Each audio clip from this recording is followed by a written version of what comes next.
ამბობენ, რომ ქართველი ქალები არა მხოლოდ შესანიშნავი დიასახლისები არიან, არამედ ყველაზე ერთგული ცოლებიც. ივან ურგანტმა ეს თეორია პირადად დაადასტურა. ურგანტი და კიკნაძე 20 წელია ბედნიერად არიან დაქორწინებულები. ნატაშამ თავის რჩეულს 2 ქალიშვილი აჩუქა, ხოლო ურგანტი პირველი ქორწინებიდან მეუღლის შვილებისთვის მამის ფიგურა გახდა. ურგანტმა აღიარა, რომ ნატაშაზე მე-7 კლასიდან იყო შეყვარებული, მაგრამ ახალგაზრდა წყვილის გზები გაიღო.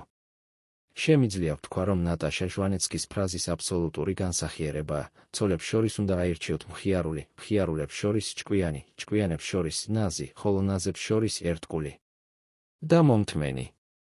ვერც კი წარმომიდგენია ჩემს გვერდით სხვა ქალი, განაცხადა ურგანტმა.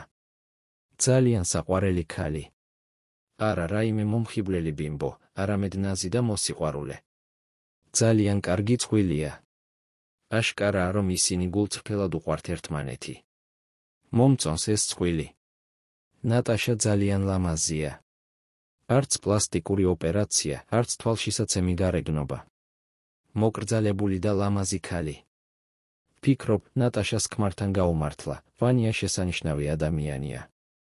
მე მას პატივს ვცემ, ურგანტი ცდილობს ორივე მხარე ჰქონდეს. არ მესმის, რატომ აღფრთოვანდებიან ხალხი ასე ძალიან, წერენ ინტერნეტ მომხმარებლები კომენტარებში. მოგწონთ ეს წყვილი?